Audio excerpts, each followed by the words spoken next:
Hello friends, welcome to another video by Easy Trade Racing. My name is Rainer Hoffman and today we are giving away this giant RC car to someone who bought it. What? Yeah, I'm just kidding.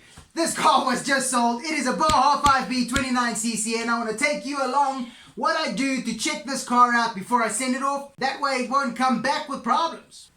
Cool, this is it. I unboxed it. It is a beauty. I love this body shell. But the customer did order another body shell, so I have to swap this one out. He actually ordered this one. Let me go fetch it. Which is this one. Boom. There it is. So we're going to take this one off. We got to make sure that it stays in brand new condition because I have to put it back in the bag and back on the shelf. Right, so this is the base model Rovan Sports 29cc 5B. It has got the box pipe on it. It is the version 2 of the Rovan, as you would notice with the HD control arms. They call them the reinforced control arms or swing arms, whatever you want to call them in your country. And this car comes with its normal fuel mixing bottle and the FlySky GT3B remote. And I have brought some batteries so I can test it out. Right, so the first thing I gotta do before I start is I want to charge this battery. I gotta test the engine, I gotta test the electronics, I gotta set up the transmitter so that it doesn't burn out any servos when the customer actually drives it. And then we're gonna box it back up and send it off.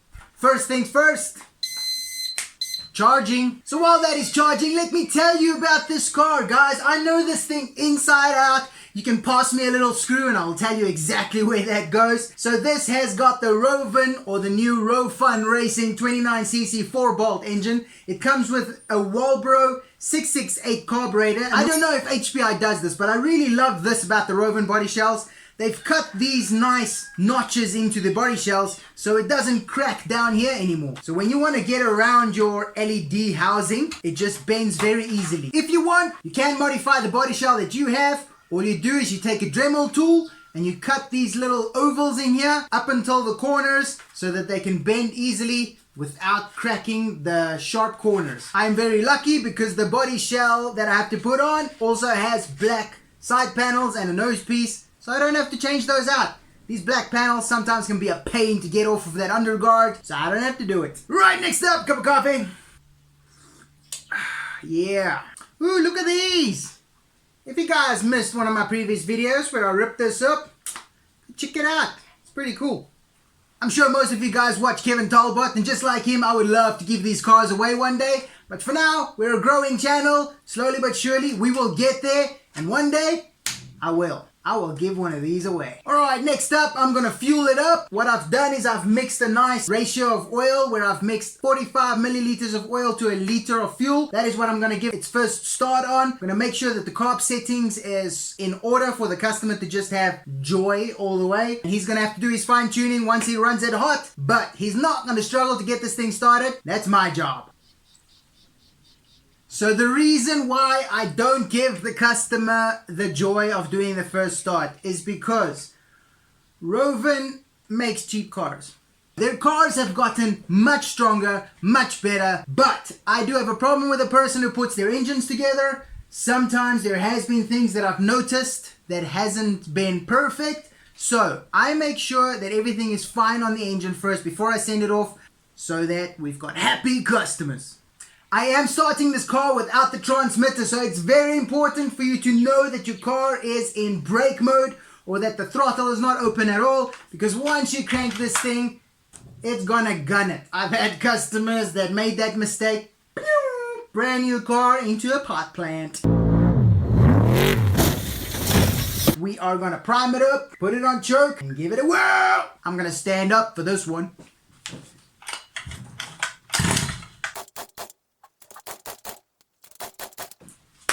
This is why I do it, guys.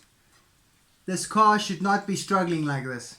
It should have started on the second pull, but I can feel when I pulled it, well, it seems like there's no spark. Fuel is going in because I could immediately feel the lubrication, but it's not firing up. I'm not exactly sure what's wrong. Could be coil, could be spark plug, could be the kill switch, but it is not firing. I'm going to take the spark plug out, give it a little bit of a test on the exhaust here. Hopefully that's it. I don't seem to feel any problems inside of the engine, cylinder wise, piston wise. So it's either coil, spark plug, kill switch. And let's troubleshoot together. This is an NGK, dudes. So normally the Rovan engines comes with a CDK spark plug. So Walbro carburetor, NGK spark plug. That is not norm for their base models. I am now worried because I don't think it is the spark plug either. Let's just test it, right? Beautiful spark. Let's try it again. Ooh, ooh, ooh. It's going. It's going. Maybe a little bit of overfueling. Right, this is it. So the low end needle was a little bit too rich. So what it was happening is it was killing the spark plug. It was making it too wet. So I just closed it up a bit. Even trying to start it, I could hear that there is something not lacquer. It keeps wanting to dip. Closed it up a little bit.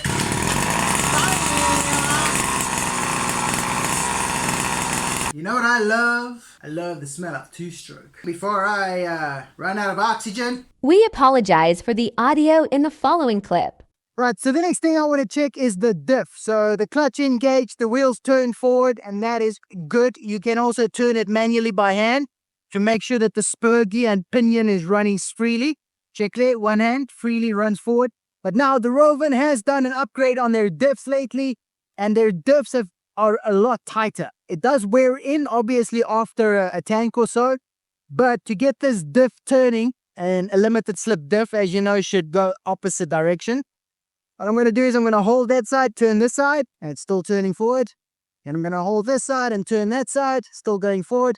And then I'm going to try and turn them opposite direction. So what I personally do with all my diffs is I strip them out, I take all the oil out, and I fill it with high heat bearing grease. That grease does not go out of there, gives very good protection, and your gears will last a lot longer. The oil leaks out of the gaskets, it leaks out of the little hole that you've got on the side to put your shaft pin in and all that stuff. Without you knowing it, next minute you got a dry diff. Boom, there goes a lot of money. I have not replaced a diff. I did replace a shaft pin on one of my Spider gears, but that is because of pure torque, baby. Cool. So the next thing I need to check is electronics, and this is probably the most important on a new car. People burn out their servos. I just burned myself on that exhaust. Ow! Cool.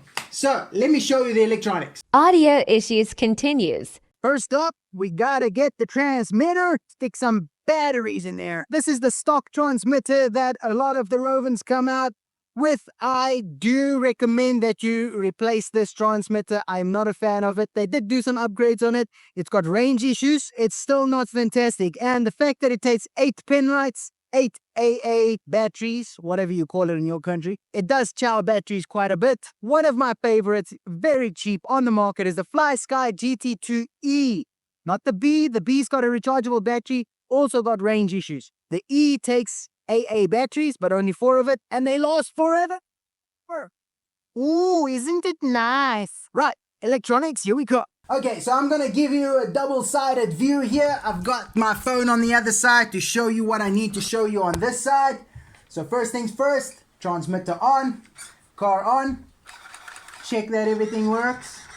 Yay! So what we want to do here is we want to make sure when you press throttle or when you press brake that the servo is not overworking itself and burning out. So when you get to 80% throttle and the throttle is fully open, the other 20% servo's working for nothing, guys. So what I'm gonna do, I'm gonna push this throttle until it touches that bottom. Can you see there it touches? And then I still got throttle left. Check that. I still got throttle left.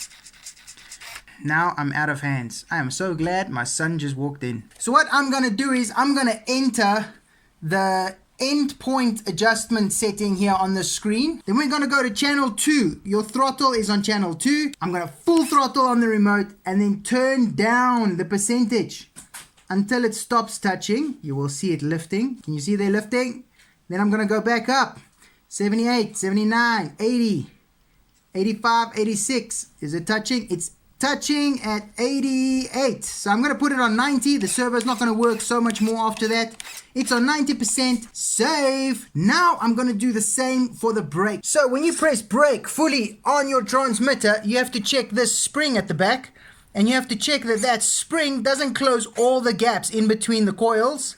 If it does, it means your servo is working too hard. You'll also have to make micro adjustments while you are driving the car, because some people like to lock it up, other people like a low slow. Okay, that is it for the throttle and brake. Next up, we've got the steering. Right, the steering endpoints adjustments is on 100%.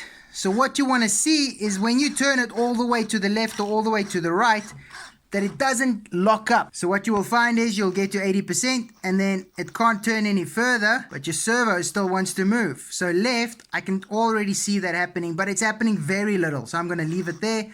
To the right, exactly the same. So with the standard steering box, not the symmetrical, you will most probably have to run it on 100%. Sometimes to the right, we have to put it on 120%. What I'm going to do for this customer, I'm going to do him a huge favor, and you should do the same, is the following. That right there, what you see is called the servo saver. That little spring depresses when you hit a bump or something, and then it saves your servo. But what I have found is that screw from Rovan is way too long. So even when you make it tighter to get a more sensitive steering, that screw hits the chassis at the bottom, and that is very negative, and still your steering will not be sensitive enough. So what I'm going to do is I'm going to replace that cap screw with a shorter one, and then I'm going to make this spring a lot tighter, dudes. In my experience, this over here will break before your servo breaks. So when you're doing a hard left and you hit the rock, this will break.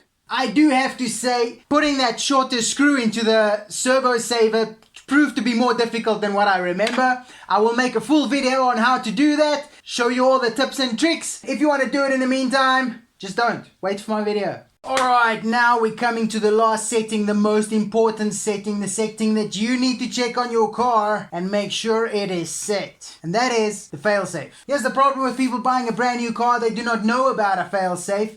And then they lose radio signal and the car runs away. Let me show you what happens. So, radio on, car on. Okay, everything works. So now I have got a runaway. I'm full throttle and then I lose signal. So this car returns to neutral. That means if you were doing 60 kilometers an hour and then this car returns to neutral, it will still freewheel at 60, slowing down very slowly, hitting a curb, hitting a car, going into traffic, whatever. Dang. Causing major havoc. So what you want this car to do is put on full brake. Let me show you how. Radio on, you will see this light will stop flashing. Let's open that up. The receiver is inside there. And with your transmitter, you will receive a little plug like this. I don't know which camera will see it better. But you get a little plug like this with a sharp needle-like piece of plastic with it. What I like to use is a 1.5mm Allen key. Right? It's like a long, it's nice and sharp. So when you look in there, you'll see the red light on your receiver. Next to that red light, there is a little tiny button. So what we're going to do is we're going to tell this receiver where we want it to brake, which is full brake. And then I'm going to press that button until it flashes. Let go. Now when we lose signal, booyah, it goes into full brake. Setting done. Let me put this car together. Boom, car is gonna go back in the box, sending it to the customer, and I'll see you in the next video.